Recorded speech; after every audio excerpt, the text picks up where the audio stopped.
remind everyone present that this meeting is hybrid and will be broadcast live to the internet or filmed, and will be capable of repeated viewing or other such uses by third parties. Therefore, by participating in this meeting, you are consenting to being filmed and to the possible use of those images and sound recordings for webcasting and/or training purposes. If any public speakers on Teams do not wish to have their image recorded, they should ensure that their video settings throughout the meeting is turned off and set to audio only.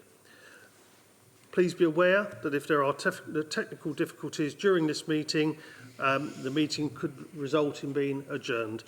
Members, another simple reminder, when you're speaking, please turn your microphones on, and when you're finished, turn your microphone off. Apologies for absence. None, Chairman. Thank you. Any declarations of interest? None?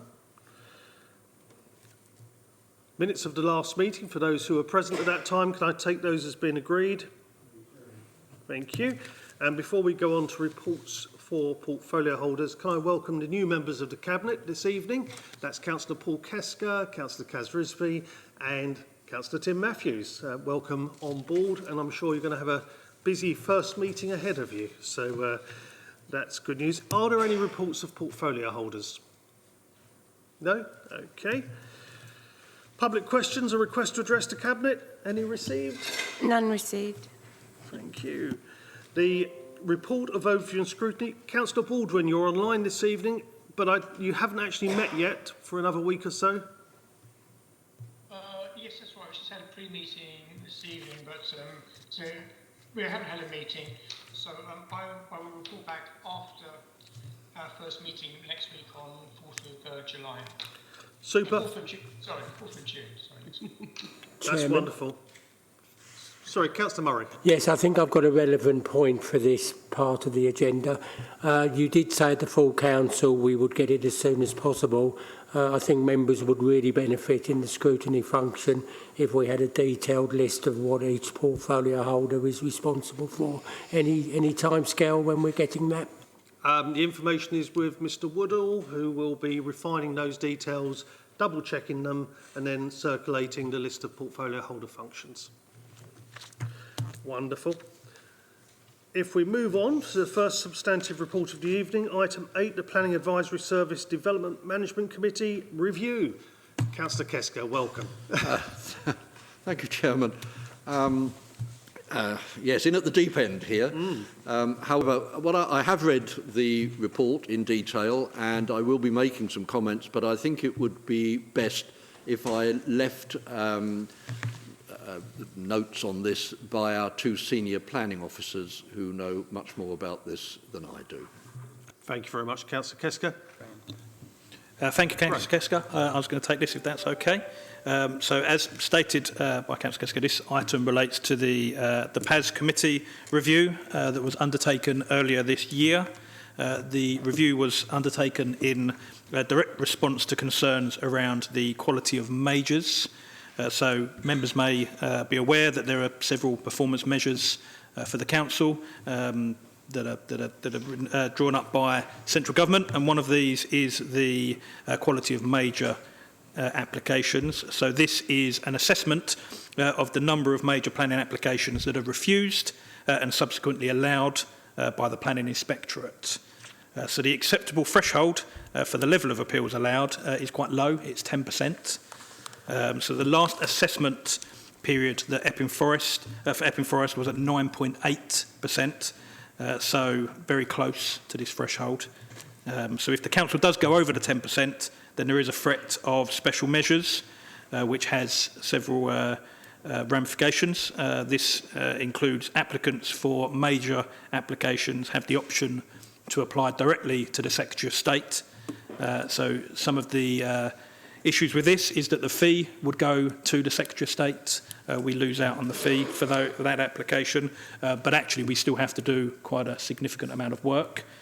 We also would suffer some reputational damage as a result of that.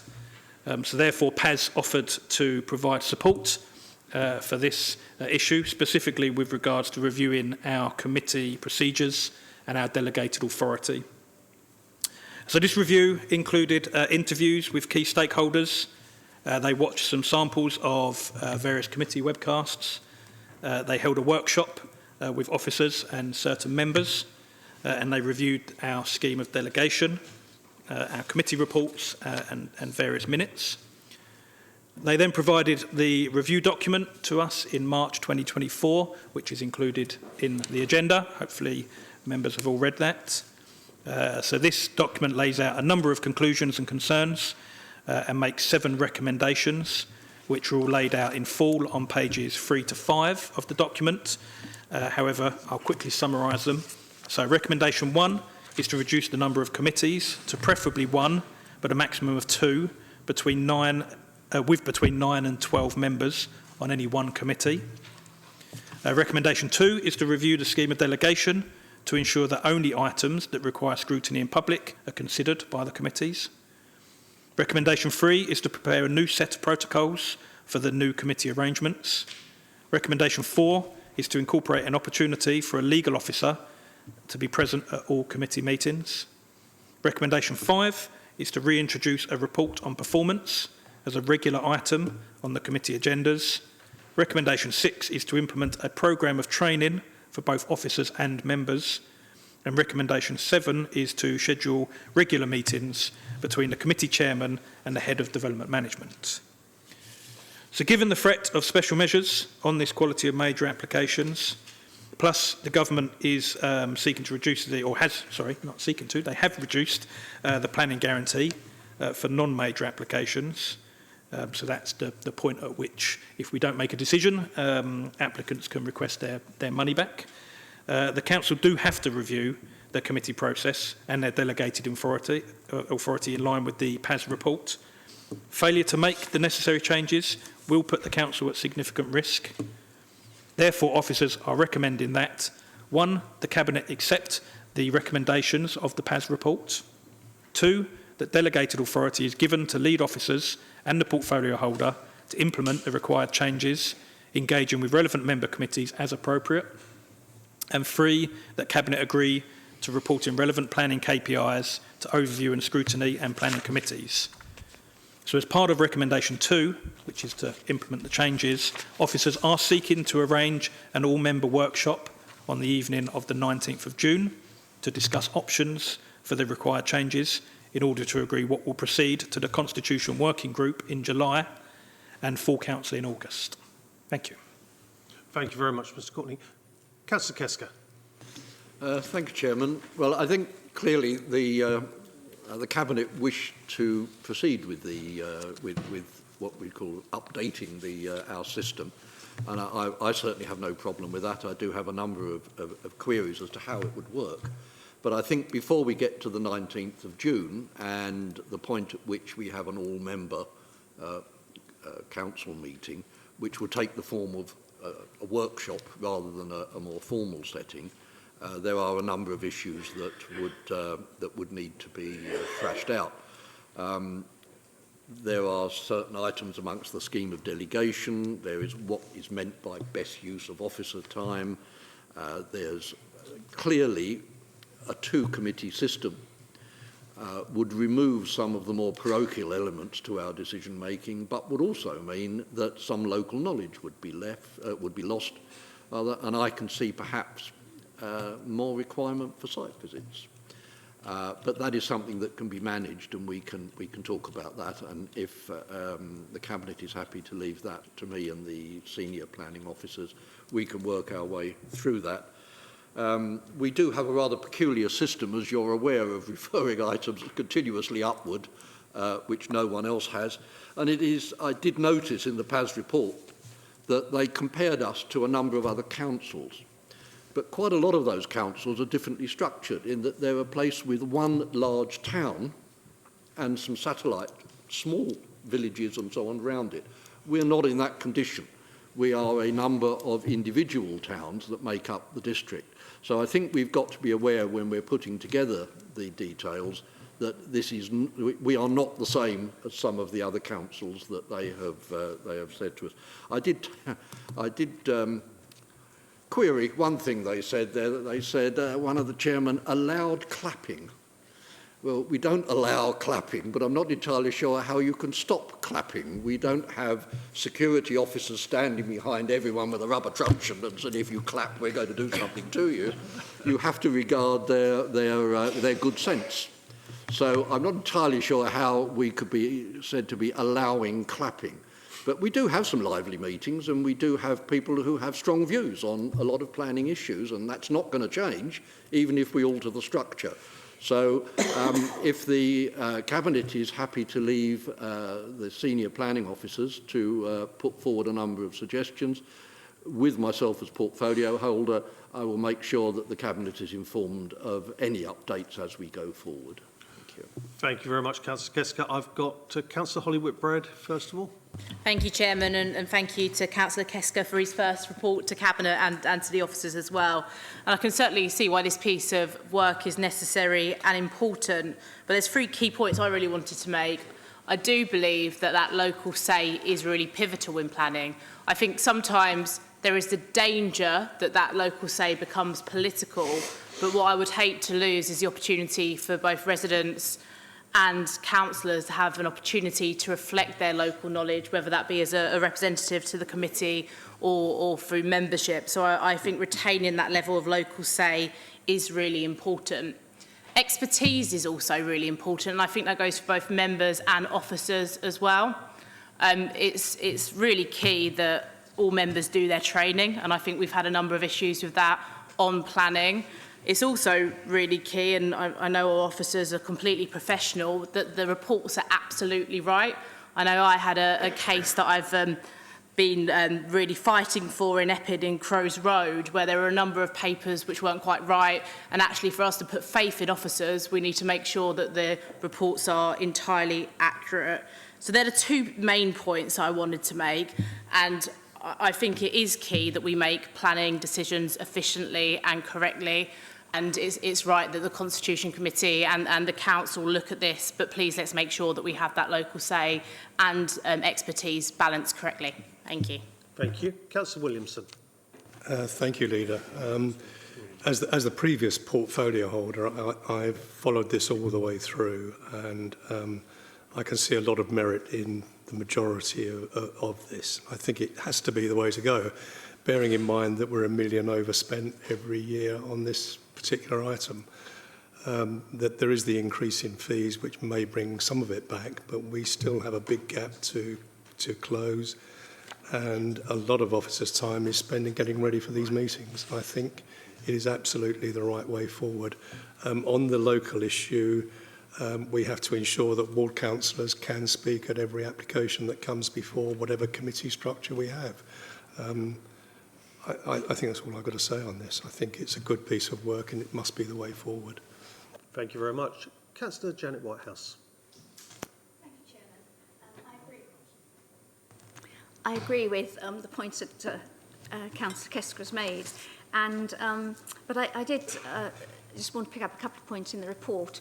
It says in the report that if there are 2, I think it's a past report, if there are 2 planning committees, they should be based on agenda management rather than locality. I agree with Councillor Kesker that the local knowledge is important, particularly in a district like this. So if we do have 2 committees, I really would hope it's on locality and not on the agenda items coming on locality and not agenda management. The criteria for bringing things to a committee are very vague in the report. I would like to know what items that require scrutiny in public really means. And I'm sure that'll be taken up by Councillor Kesker in the discussions he has. There was also a suggestion in the report that items that come to the committee should reflect the amount of objections or public representations there's been, and that seemed a very important way of doing it, not just that it meets a certain paper criteria. So I hope that's going to be considered as well. The criteria of being of importance to the district is, of course, important, but sometimes there's a smaller application which has tremendous importance to the people in that locality or town. So there is a lot to be discussed. I hope we don't just take the report as it is, and I'm sure we won't. Thank you. That's very helpful. Thank you. Councillor Pond.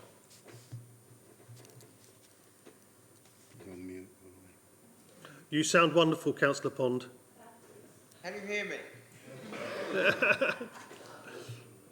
Sorry. My view on this is very largely the same as the portfolio holders who already spoken.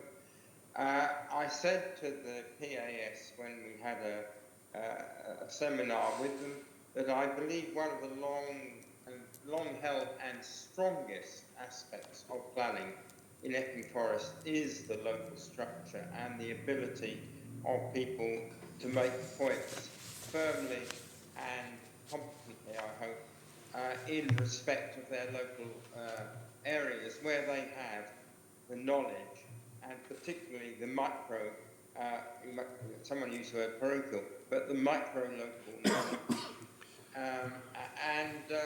Janet Whitehouse, I thought, was absolutely correct when she said that something which is not in a major scale affecting the whole district, but really important to ward members and areas of a particular district, one particular town or perhaps two towns, needs to be catered for. And so for that reason, I look forward to the meeting on the 19th of June, where these items can be examined.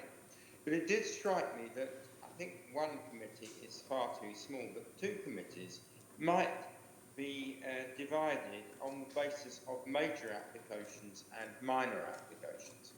Nobody has said anything radically against the decisions on minor applications. Major applications, that is a development of a particular space and a particular number of dwellings, I think could be dealt with by the existing District Development Committee.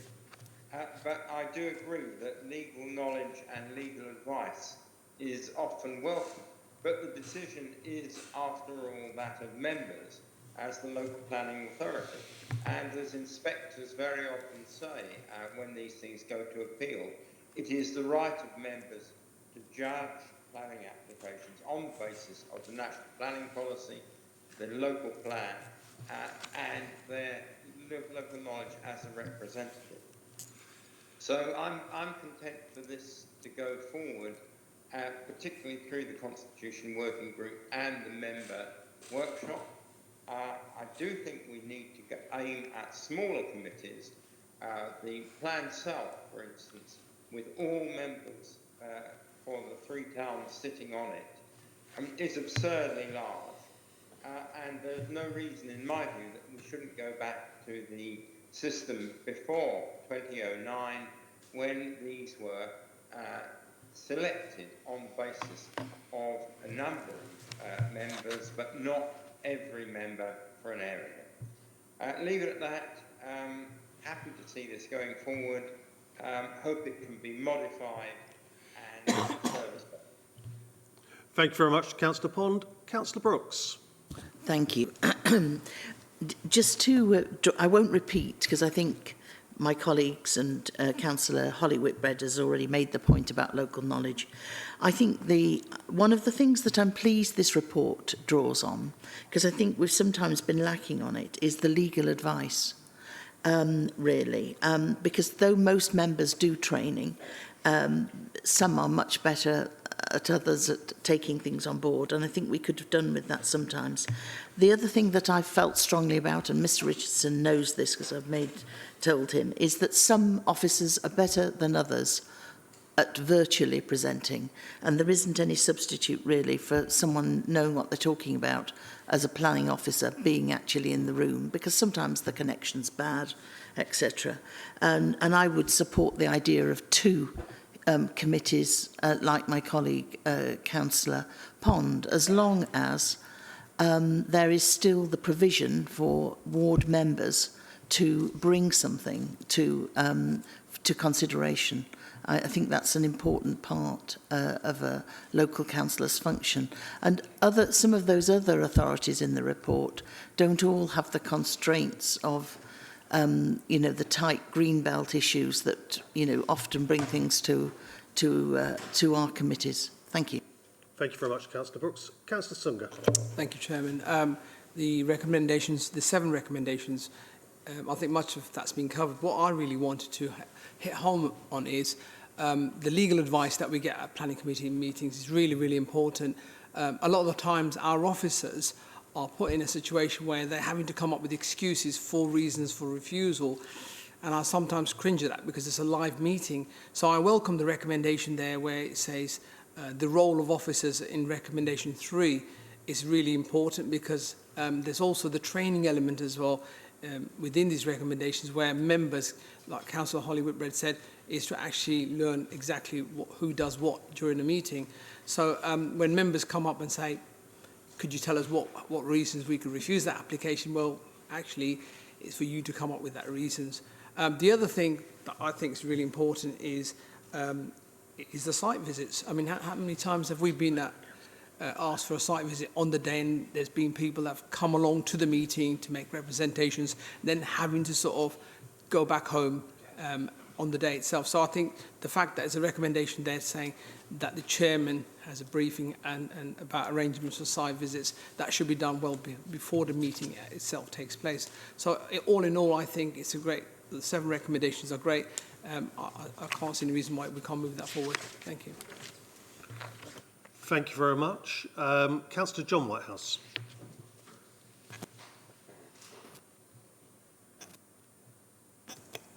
Thanks, Chairman. Yeah, there's lots of detailed points which I can pick up when we get to the more detailed consideration of this.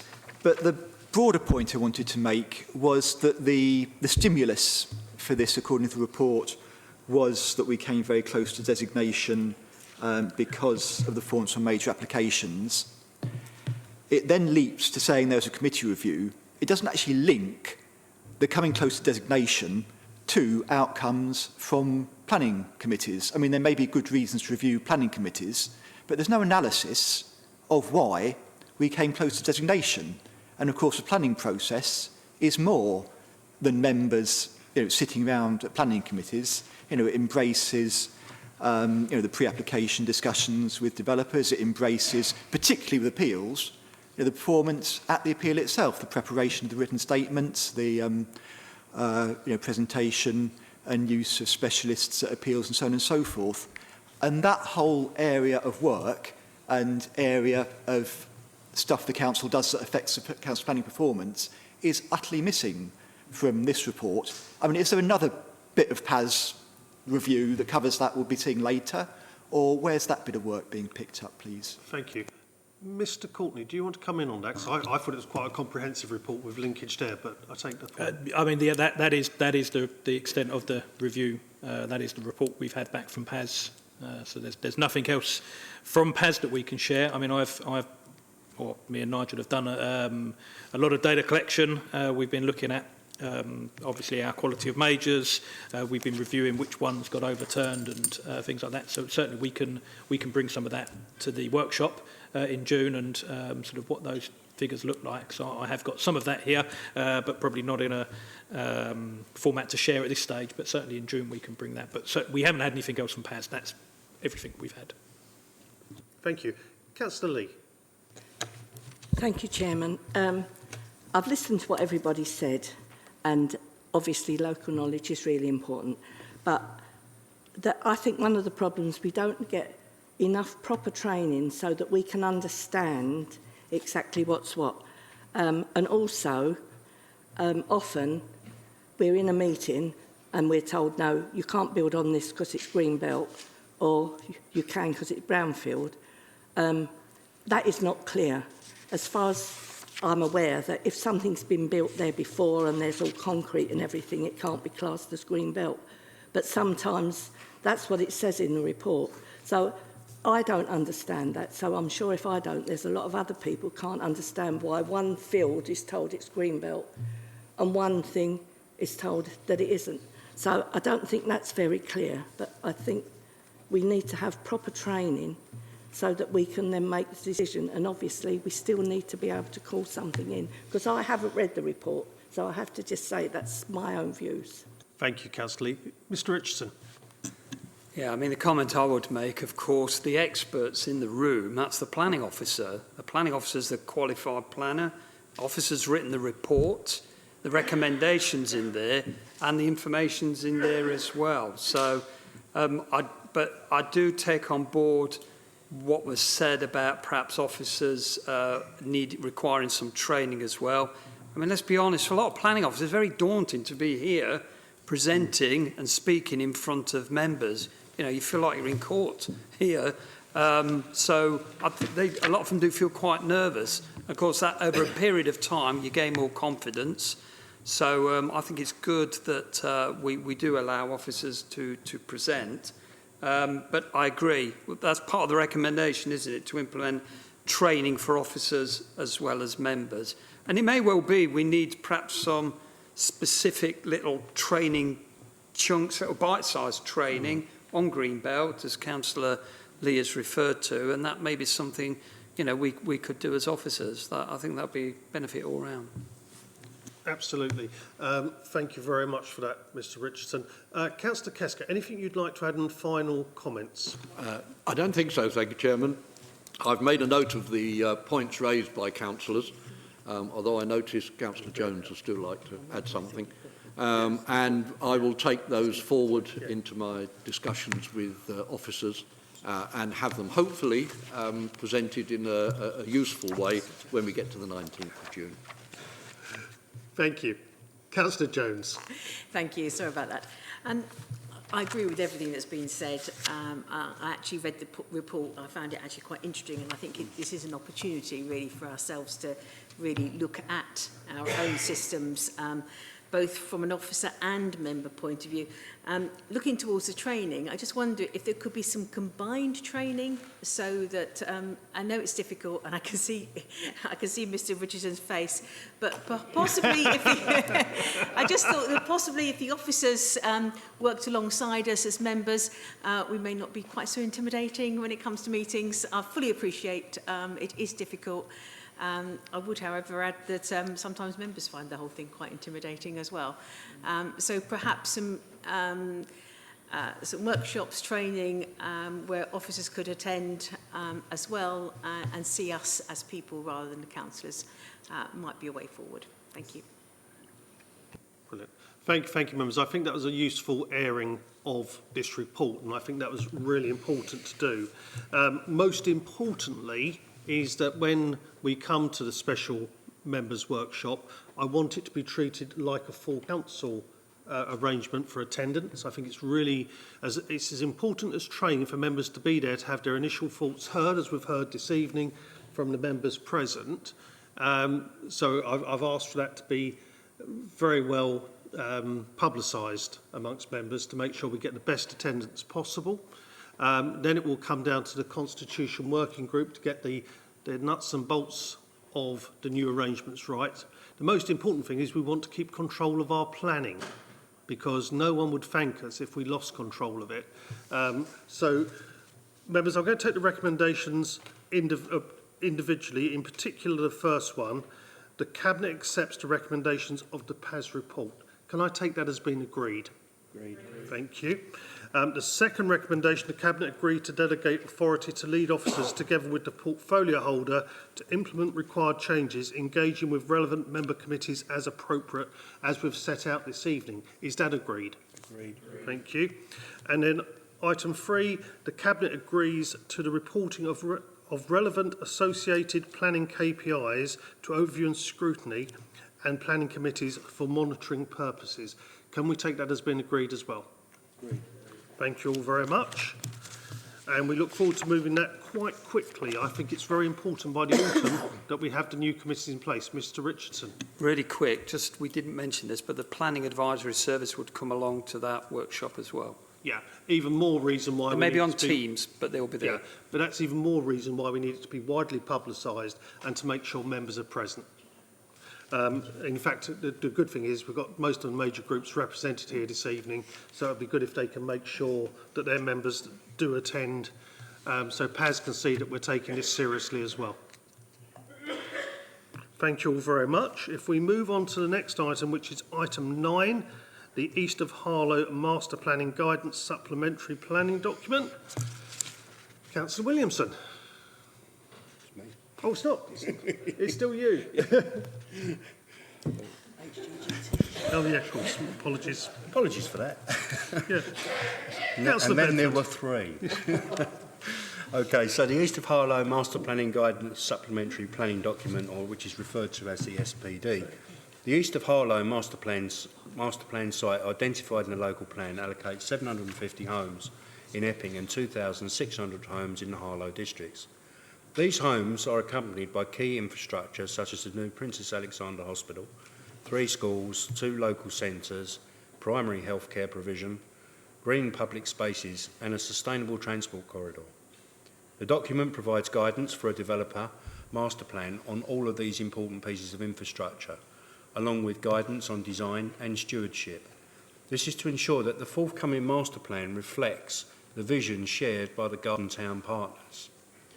In March 2023, it was agreed that the document should be adopted as a supplementary planning document by Harlow and Epping councils. And the recommendations are: 1. Public consultation. This report notes the process undertaken from the public consultation on the SPD between July and October in 2023, and this is set out in detail in the consultation statement. A number of virtual and in-person events were held with the public, landowners and statutory consultees, and a dedicated website provided a platform for feedback. Public meetings in Shearing and in Churchgate Street were packed, and 157 individuals and organisations responded to the consultation. Recommendation 2 is the adoption of the SPD.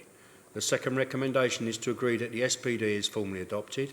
This will ensure that guidance has weight as a material planning consideration to ensure the developer prepares a master plan that reflects the HGGT's partners' vision. And the SPD has been subject to extensive review and scrutiny by the District Council partners, the public, landowners and key stakeholders. It has been reviewed by the Council's Quality Review Panel. The document adheres to national regulations governing how the SPD should be written. The final document is attached to this report along with the consultation statement. And recommendation 3 concerns minor amendments. The third recommendation is to agree that the Planning Services Director, in consultation with the relevant portfolio holder, should be able to make minor amendments to the document prior to publication. So in summary, the master plan guidance is significant for the area in that it puts the principles and views of partner councils and the residents forward first, before a developer drafts a master plan. In doing so, a robust basis for master planning, this important site has commenced where partners will enter dialogue with developers with agreed principles. This should speed the planning process and delivery of the much needed homes and supporting infrastructure that the district needs. Thank you. Thank you. Members, any questions? Okay, in that case, I'll go straight to recommendations. Are we happy to agree? Agreed. Thank you. Now, this is where we test a new cabinet layout, as Councillor Murray was mentioning earlier, who does what. Now, I'm sure item 10, the South Epping Strategic Master Plan Framework, is Councillor Williamson? I agree. Thank you, Leader. This report is to bring the draft South Epping Master Plan Area Strategic Master Plan Framework and Design Code to Cabinet for approval of formal consultation. The consultation will run over 6 weeks from mid-June to provide the public and statutory consultees with ample time to review and comment. In line with the FDC's Statement of Community Involvement, there has been informal consultation in early 2024 with Epping Town Council and members. The development is in response to the adopted local plan policy P1 Epping. This policy requires that a strategic master plan framework is drawn up for the site allocations. The local plan also sets out the design codes are to be produced, which accord with the principles established by strategic master plan frameworks.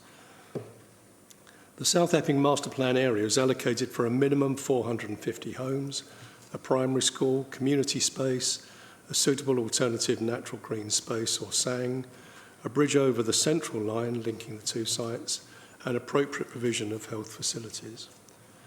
Pressure on local medical services is well understood and discussions are ongoing with NHS Hertfordshire and West Essex Integrated Care Board to define whether medical provision will be provided on-site or if contributions to off-site medical provision will be most appropriate. The local plan sets out a guide for the on- and off-site infrastructure requirements for the site. In the infrastructure delivery plan, detailed transport assessments will be drawn up and accompany forthcoming planning applications to define precisely what infrastructure upgrades will be required to mitigate impacts to surrounding residents. The SMF and design code have been developed by a developer consortium in collaboration with the FDC and Essex County Council officers as part of a planning performance agreement process. Both the SMF and the design code have each been reviewed by the Council's quality review panel. Natural England have been engaged to review the design of the SANG. All minor amendments, including further accessibility requirements, are requested to be able to be authorised by the Planning Services Director in conjunction with myself or relevant portfolio holder. That's the update, Leader. I just really want us to buy a JCB and start digging and start building some of these homes. Thank you very much, Councillor Williamson. Councillor Holly Whitbread. Thank you, Chairman, and thank you to Councillor Williamson for that report. And I'm happy to endorse the recommendations within it to go out to consultation. And I think it must be stressed that it is very much about consultation. As an Epping councillor, I've long had a number of reservations around this site and concerns which I really think need to be looked into and really addressed as part of that consultation. For me, the key one is around the infrastructure piece, particularly around healthcare services and GP services. And I think the provision of that healthcare facility on site is particularly important. From a county council perspective, I think the highways issues that this could bring are also something that the developers need to keep a keen eye on. Anyone who goes down Ivy Chimneys, particularly at school opening or closing time, will know it's absolute chaos down there, and this will add extra pressure. So I would urge the developers to make sure that they keep that in mind when putting forward final proposals. But I think this is a really good opportunity for residents to have their say on something that's embedded in the local plan and agreed is coming, and make sure it's right for the community which exists. It must be remembered this part of Epping is quite a long way from the high street itself, therefore transport connections are also going to be vital as well. But I do approve of going out to consultation, but I have long had reservations and I think there's still some work to do in ironing those out. Thank you, Chairman. Thank you very much. Councillor Janet Whitehouse. Thank you, Chairman. I'm not going to comment on the actual development itself, but I do agree with everything that Councillor Whitbread has just said about the infrastructure. They're my concerns as well. But this is about consultation, and I just wanted to say how pleased I am that attention has been paid to the needs of people who are not on social media and internet and so forth. Residents have said that they had hoped that there would be leaflets and so forth dropping through their doors. So I'm very pleased to see that there is going to be this newsletter, which I hope is in print, not just on the internet. And they do seem to have taken into account people who don't have access to these things. So just want to say that. Thank you. Thank you very much, Councillor Whitehouse. Councillor John Whitehouse. Yes, clearly this has had a long history. I mean, we voted on it at the local plan committee, a local plan council meeting in December 2017, went to the inquiry about it. I was pleased the inspector listened to some of the concerns we raised, but not all of them. And I do have concerns at the way the consultation pushes the envelope a bit about what was originally in the local plan and what was in the and it's very important, as we've seen with other developments, that where the local plan says that something should be delivered, or where something is demonstrated as being needed, to mitigate the impact of development, that actually is delivered in a way that meets the need of the wider community. So I will be encouraging people to take part in the consultation. I'll take part in it myself, and I hope that it results in the issues expressed being listened to and addressed. Thanks. Thank you. Any other members? No? Okay. Councillor Pond.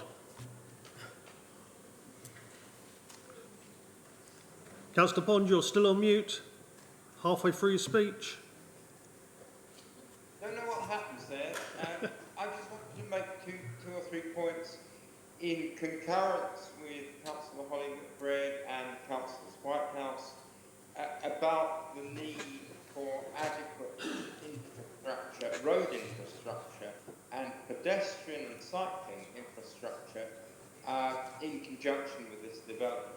But I also wanted to talk about the rail infrastructure, in that this scheme involves a bridge across the central line, and I wanted the portfolio holder to ensure that consideration is given to making the rail loading gauge mainline loading gauge rather than tube, because of the future possibility of adapting the central line for other purposes and stop with much greater capacity. But on the whole, the consultation I think proposed is good, a good one, and it needs to be done thoroughly. Thank you very much, Councillor Pond. Councillor Williamson, did you want to respond at all? No, I think it's a very valid point that Councillor Pond raised, and we'll make sure we look into it. Thank you. Okay. That being the case, can we agree the recommendation? Agreed. Thank you. Moving on to item 11, integration of Epping Library into Epping Forest District Council civic offices. Councillor Holly-Whitbread. Thank you, Chairman. That almost took me by surprise then. This is a report that's a real pleasure to bring forward, and something that's been a long time in the making, looking at bringing Epping Library into the civic offices. And the reason I think this is such a good idea is because this is the civic offices, it's a community hub. We have so many different organisations here, whether it be Citizens Advice Bureau, Voluntary Action, Housing Advice, and actually modern libraries are for people to be able to use all community facilities. The principle of bringing the library here brings everything together and will make the District Council much more of a hub. So I'm really pleased to bring forward this proposal today. I actually think this is a fantastic location just next to Epping High Street, which is walked by on a daily basis by many Epping residents, including myself. I think it will very much open up the civic offices and actually make some of those services which I referred to better used by residents. But this, as the report states, is an opportunity for further consultation and conversations with the County Council, and I hope that members can agree to it today. Thank you. Members. Councillor John Whitehouse. Thank you. Yes, another issue that we discussed at the December 2017 local plan meeting, when originally there's no guarantee that if it disappeared from St John's Road it would reappear somewhere else in Epping. I mean, I don't have strong views about which end of the high street it should be at. The important thing is it is close to the high street, easily accessible, and re-provides or improves on what's available at the current library, and I'm not entirely convinced it's got the same sort of area, but that's something I hope will be looked at as the project progresses. I wanted to ask two things. First of all, there's a danger when you co-locate a service. The identity sort of gets lost a bit, particularly when it's inside a building. You know, you need to be clear from the outside it's a library and it's open to people to come into and take advantage of.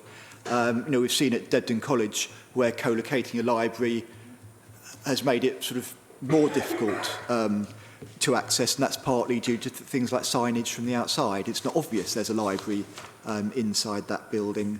And the other issue is about the other services that are based in the library building at St John's Road. There's references to the registration service in the report, but there's things like the Brambles Children's Hubs and so forth in that building as well, and what's the proposals for that?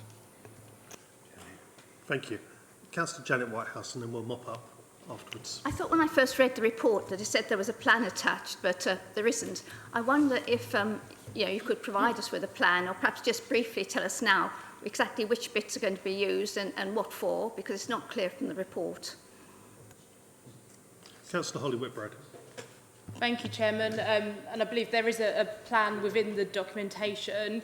I'll pick up on a few of those points, if I may. I actually, and to declare a former interest, I was once a deputy for libraries at Essex, and I did have the pleasure of touring the county and seeing different libraries. And actually, I think a really good example to compare this to is in over in Basildon, where they brought the Citizens Advice Bureau and library into an old bank building. And what this has really done is increase footfall, because people are going to services for two reasons. And going back to Councillor John Whitehouse's point, actually having the building here with adequate signage, which I think is absolutely vital, is a way of bringing in more people to the building.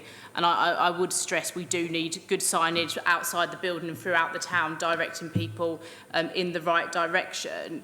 In relation to Councillor Janet Whitehouse's point on where it would be in the circular space at the front of the building downstairs, which is currently the existing community hub. So there would be some shifting of the locations of some of our other voluntary and community partners, but obviously with that linkage still very much there.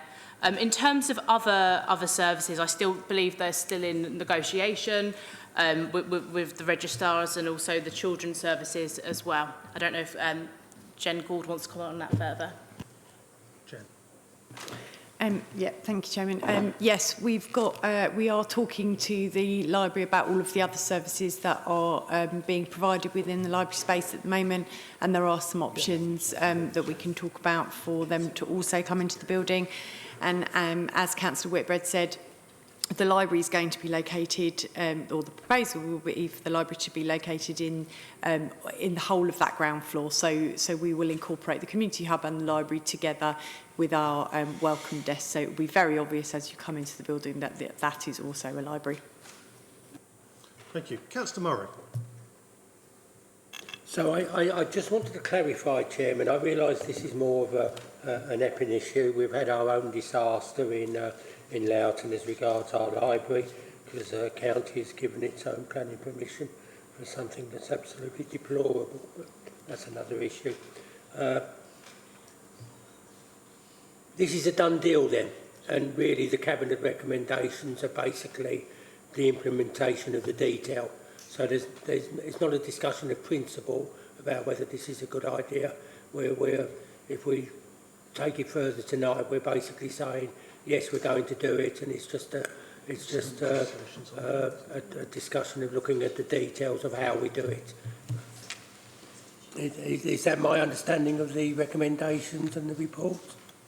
Thank you, Councillor Murray. I'm sure Councillor Whitbread will come back in a moment, but this is about strategic intent.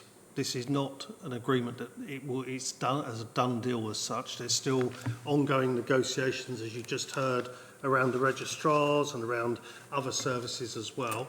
What it's about is our intent, which has been there for a long time, to bring the library into this building and make this a vibrant hub for the community, building on the uses. In the modern world, we are going to end up with a lot more one estate, where we're going to have partner organisations with us in the same buildings, and it's a fact of life. I mean, whether you're in health or you're a county council with a library, you'll see different arrangements across the county.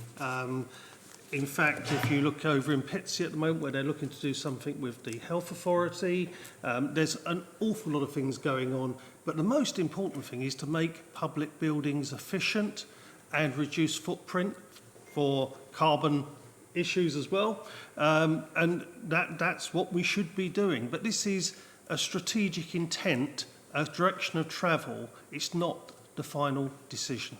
And I think that needs to be very clear here this evening. Councillor Pond.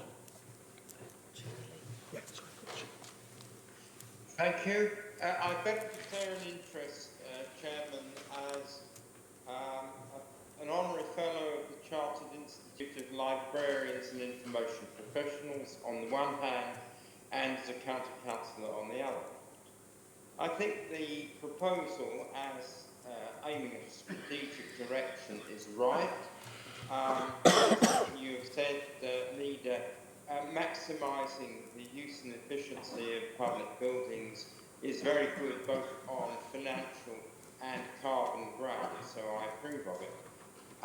And it also occurs to me that it might be a means of getting rid of an extremely ugly building in St John's Road, if an alternative use or redevelopment could be found for it. But I recognise the fact that Councillor John Whitehouse lives right opposite and might have different views. I think Councillor John Whitehouse was right when he said there are concerns about the amount of space which is to be freed up. But of course there is plenty of space in the civic offices, and if it meant repatriating something for the backroom uses of the county council from the private tenant, by negotiation, I would think that's quite appropriate. It is a public building. I'll just point out that the question that Councillor Whitehouse gave rise to about the Epping Forest College site in Devon is slightly affected by the fact there is an extremely busy road and complicated road junction just outside it, which precludes the use as a public library, which doesn't apply, I think, next. So on the whole, Leader, I welcome this initiative. We will be subject to discussion details, but I think it's on the right lines. Thank you very much, Councillor Pond, and you're quite correctly made your declaration of interest as a county councillor, and of course I should do likewise alongside Councillor Holly Whitbread. And Councillor Holly Whitbread, you wanted to speak. Thank you, Chairman, and I just really wanted to agree with the reflections of Councillor Pond. I think a point that is really important to stress, libraries aren't about square footage, they're about usage. Particularly in terms of how libraries operate nowadays. It's not about what books you have in physically in stock. Things can be brought in very quickly, stock can be moved around, the internet can be used in different ways, and of course people use libraries in different ways, whether it be for rhyme time with their children or to use the internet or get advice of various different services. So for me, having a library at the core of the community is absolutely vital, but it's not about how big it is, it's about how well used it is. So I think this project is really exciting for that very reason. I think it's got the potential to mean that Epping Library in a new form will be better used by all sections of our community. Thank you. Thank you very much. Councillor Jean Lee. Thank you. I've just got one question. Will it be open on a Saturday? Because our library in Waltham Abbey is from 9 till 5 and it's so busy, and this building wouldn't normally be open on a Saturday, would it? Councillor Holly Whitbread. I believe it's policy for Essex Libraries to be open on a Saturday, and I hope that Epping Library would follow suit. Thank you. Councillor Sanger. Thank you, Chairman. I think I welcome these recommendations as well. If you think about what's happening at the moment, how we all work, it's a smart way of working. Having a library services within near the community hub means that if somebody's coming, let's say, to use the library and they need to have the services off another community like the CAB or something, it's there on the doorstep. They haven't got to find it. It's there, and we're working more smarter, and also obviously having it under one roof in terms of resources as well, and the costings as well, that all come into play. So all in all, I think it's a good report. Yeah, let's move it forward. Good. Thank you very much. Members, we've had a good airing of this report. You've got a couple of recommendations there. Can I take those as being agreed? Agreed. Thank you. Item 12, Round Hills, purchase of 28 units from Qualis. Councillor Bedford. Thank you, Chairman. Briefly, I'm new to this portfolio as well as Councillor Kesker and other councillors. But I'd just like to say that the recommendation here is the Cabinet is to agree EFDC buy 28 homes on completion at Round Hills, Waltham Abbey at a cost that recognises the current economic circumstances in relation to land value and construction costs.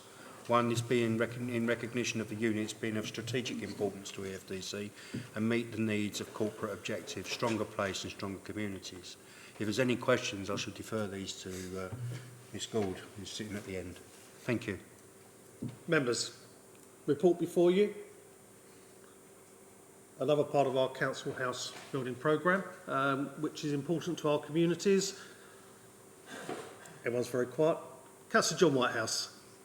So I did want to pick up on that comment about at a cost which reflects the current commercial value.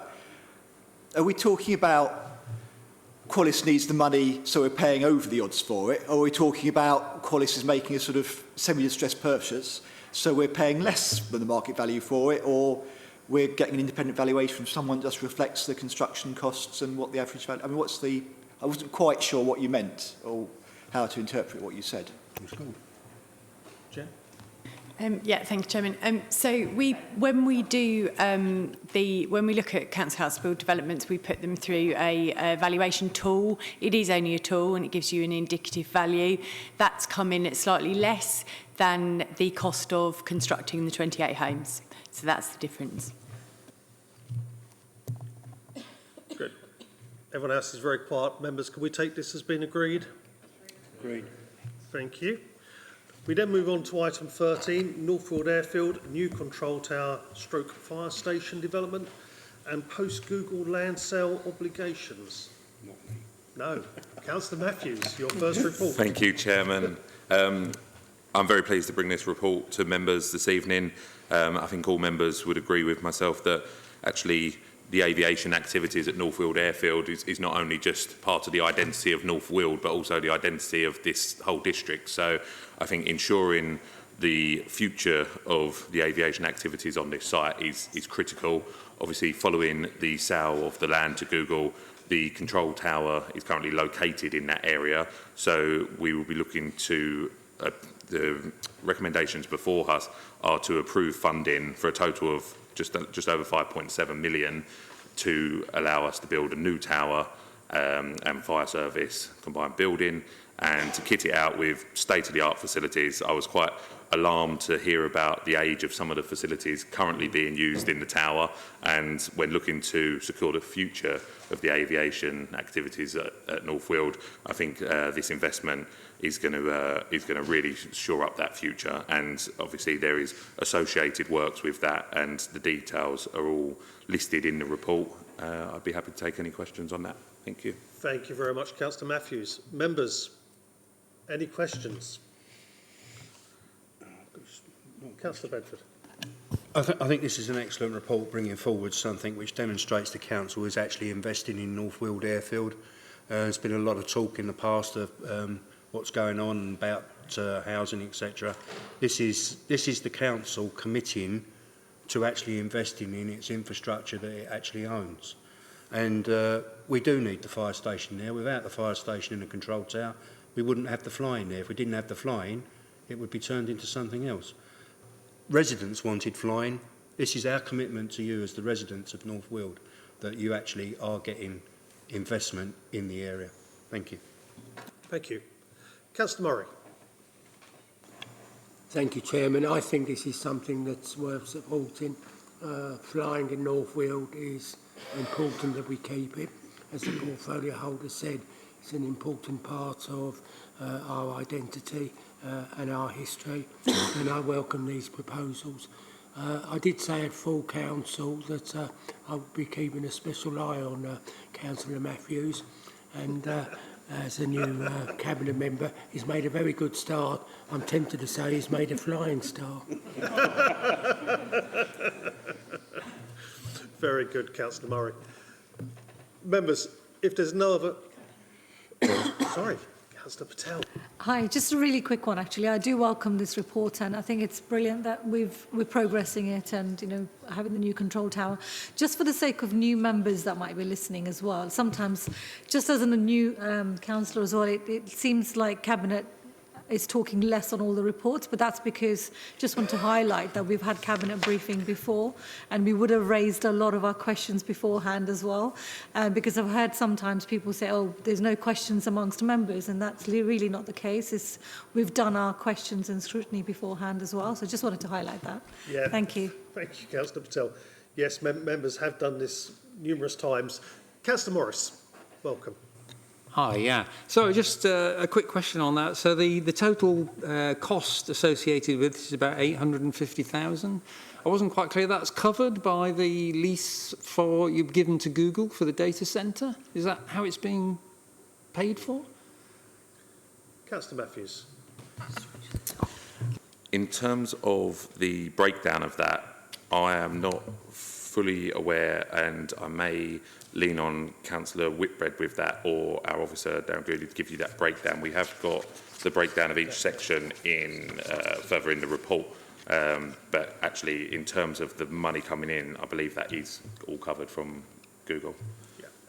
I believe that to be correct. Mr. Good, you're happy with that response? I am. The cost of that will be, the report's quite clear, it says, from the capital receipt from Google. Yeah, so that's quite clear. Obviously, coming from the Google monies will be the work onto the airfield. Okay, members, you've got the recommendations there. Can I take those as agreed as well? Agreed. Item 14, Qualis Audit of Accounts Report Year 4. Councillor Matthews. Thank you, Chairman. And as with North Weald, in relation to Councillor Murray's comment, I will endeavour to keep flying through this report. I suspect I'll have a few more questions on this one than my last report. Members, I bring this report forward as an update on Qualis's performance. I hope members have read all the report. There's a lot of detail in there, so I don't plan on covering every single point on there. The key concern is obviously with the revaluation of the assets. I think members will understand this is a concern that everyone is facing around the country. We've seen economic downturn both nationally and globally. Qualis is not immune from this, and it's our duty as the council to very much ensure we're monitoring this and we're assessing performance at every available opportunity, and we're also looking at working with Qualis to see the direction of travel to ensure that we are preserving our risk and limiting our exposure wherever possible, while also ensuring that Qualis moves forward and continues to deliver the services they deliver to us, and also generating the income that we receive through the loans and through their development. I'm happy to take any questions on that. Thank you. Thank you very much, Councillor Matthews. Members. Councillor John Whitehouse. So, my last question. Thanks for that. I mean, I suppose the key thing in this sort of short to medium term for the council is whether there are any proposals to change the repayment schedules from Qualis, or whether they will be maintained as originally agreed. Councillor Matthews. Thank you, Councillor Whitehouse. Since shortly entering this role, I have gone to officers at Qualis and at EFDC and requested a full breakdown, and I have increased their workload significantly because I'd like members to be assured that I'm a person who very much likes to see the detail and look at all options based on that. So I've requested the report to give us a full breakdown on the position of where we are in terms of our loan and where the repayments will be, and then we will look to make a decision on that, so I can report back on that once I've got all that information to hand. Thank you. Thank you very much, Councillor Matthews. Members, we've got the recommendations. Oh, sorry, Councillor Morris. So I did have a question. On the accounts that we've got here, you've got the EFDC net debt is about 80, and the total assets of Qualis are about 70. So it just looks like there's about 10 million unsecured there. Is that correct? And if so, how is it being managed? There's a factual statement in here about what would happen if anything went wrong, but how is that risk being managed? Thanks. Yes, thank you. And yep, very correct. That is the current position we find ourselves in. We've really experienced a sort of 6 million reduction in the valuation of the assets, which has really kind of hit us. And as mentioned previously, that's reflective around the nation and globally. So that is an issue that, when faced with an issue like that, the key component is cash flow and understanding that we've got the cash flow to sustain this position we're in. And again, this is another report I've asked officers to provide to me, which has done so already. And I'm confident with the cash flow position we're actually in, with the investments that have been made, the assets that have been purchased and the income that is generating, we are in a secure position. Obviously, we make no bones about it. It's not the most desirable position to be in, and we will endeavour to move away from that position. I've had several meetings already with Qualis officers to give direction on where I think that should go. And yeah, it's the reassuring factor for me was the fact that the cash flow is there to support the position we're in. I hope that answers that. Thank you. Thank you, Councillor Matthews. Members, can we agree that recommendation attached to this report? Agreed. Thank you. We then move on to any other business, which leads us to item 15, which is the Q4 Budget Monitoring Report 23-24. Councillor Holly Whitbread. Thank you, Chairman. And before I start on the report, I just want to say first a few comments as I'm new to this role, and thank Councillor Phillip for his work before me, and also to say that I'm looking forward to working with Councillor Matthews closely as our roles are very intertwined. And actually over the last couple of weeks with conversations with Andrew and officers, I can see the big challenges we have ahead. Of course, we want to continue to keep tax as low as possible and protect the services which are important to our residents. But also looking and managing risk is going to be of vital importance, and ensuring full transparency, which is obviously there, but in this role, I want to make sure I am fully transparent, as all the papers are as well.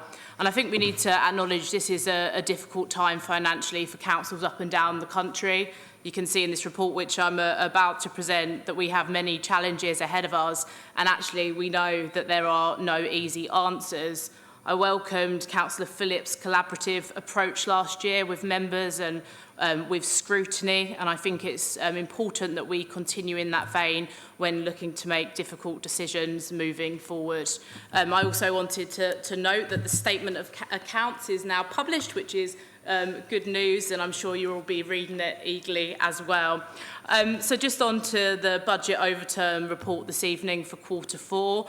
You'll see in part it's good news, and we all like good news. There's almost £1 million underspend, which can be moved into our reserves and put us into a much more secure position there, with £5 million in the General Fund reserve account now, which is £1 million over the required amount. So that's good news, and that's come for a number of reasons, with the Google transaction at North Weald obviously being helpful, also with a surplus from business rates and various other underspends, including on consultants, which I thought was a good thing and a move in the right direction as well. But obviously we do have some key issues and challenges ahead of us. The big headline one being around planning and development, with obviously less planning applications than we would have hoped. We're on about 48% less than we would have expected, and there is a real challenge there moving forward into the future, actually reflecting on some of the issues that we looked at in that report earlier this evening around planning. We've also got some challenges around housing benefit overpayment, and with Qualis bringing in less than expected as well. So overall, this report this evening is good news. I think that we can be confident that we're in a more comfortable position than we might have hoped, and that's a welcome position to be in this new role. But we do have some challenges that we need to address and stay on top of. Happy to take any questions, and I'm sure that Andrew and Chris will also. Thank you. Thank you. Members, outturn figures before you. Better position than we could have hoped for, which shows good stewardship of the council's finances over the year. Everyone's very quiet. And can I congratulate Chris on getting the accounts done today? That's really positive and very timely, very timely. So thank you very much for that. That's good news. I can't believe no one's got any questions on the accounts. Councillor Brooks. It's sort of not quite on the accounts exactly, but it's related to Councillor Holly Whitbread's resume. And she may need the support of Mr. Richardson at the back row there. I'm assuming that the planning applications have not come in the way that we'd hoped, because things are difficult for the construction industry because of costs. Is that? Councillor Whitbread, then Mr. Richardson. Thank you. I will pass to Mr. Richardson, but I think the state of the economy nationally and some of the challenges we're facing there, particularly around cost of building, we saw it ourselves, some of the council house building programmes. I'm sure that is a factor, but I will let Mr Richardson answer that. Thank you. To be honest, I haven't got much more to add but that would seem to be the case. I mean, we do a number of pre-planning application submissions that we receive, and we're being told by developers, yeah, your planning application, we're going to submit our planning application shortly, but yeah, you're right, it seems to be taking longer. They're out there, it's just when are they going to come in? Thank you. Mr Small. Thank you. Just to add a little bit more, really. I suppose it's twofold. Partly, we anticipated that our planning applications would increase after we adopted the local plan, and that, and we upped the budget to reflect that. And then at the same time, the economy, took a downturn, and we saw a dramatic decrease in the number of applications coming in, really. And that's what's largely resulted in the shortfall in planning income. We were aware of this when we put the budget together for 24-25, and so we've reduced the forecast for expected income in the current year. Offsetting that is the government's increase in planning fees, which we hope together will make sure that we come back online in terms of our planning income forecast for the current year. Thank you very much. Councillor Sunga. Thank you. Can we just have some clarification on the planning applications, the pre-app advice fees? I'm assuming that we have fees for pre-app advice. Have they gone up? Have you increased them at all, Mr. Richardson? Yeah, we increase them every financial year. So we do look at what other councils are charging out there. So yes, we have increased the fees, and we also do the planning performance agreements, which you've probably heard is referred to PPAs. Again, we've increased the fees in that. I want to say that's not the reason why it's putting developers off from submitting applications, though. I don't think that's the reason. I think, Councillor Sunga, as you're fully aware, it's the place where we are in the economy at the present time, and developers have been very reluctant to push forward, and on major developments in particular, which is part of the problem. And of course, you can only predict in a budget. It's what happens during the year.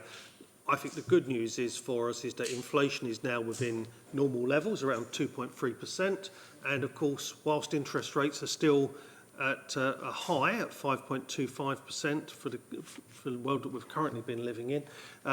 It is hoped that later in the summer and maybe in the autumn they will start to fall, which will then help the economy, and we'll start to see those planning applications flow in at that time.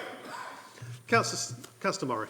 Yeah, I mean, I think it's tempted to it's good to end the meeting by reminding people that every news broadcast we're hearing at the moment, we're told that there's a plan and it's working. Councillor Murray, there's a plan and it's working. But I think here, the good news is, here in Epping Forest, we had a plan, it's worked, and we're moving forward. So, I can't let that one pass without saying that that's the situation. Members, we've got 5 recommendations on this report. It is an important financial report. It's the outturn figures for the year. Can I take those recommendations as being agreed? Agreed. And can I also minute our thanks to our finance team? They're small in number and they do a brilliant job. And Chris, again, congratulations on getting those accounts done today. And if we can just minute that as well, it's really helpful. I know how busy our finance team are, and they give support to Colchester as well as part of our shared working. So really pleased with that. Superb. Right, that being the case, we've reached the end of the meeting. Thank you all very much.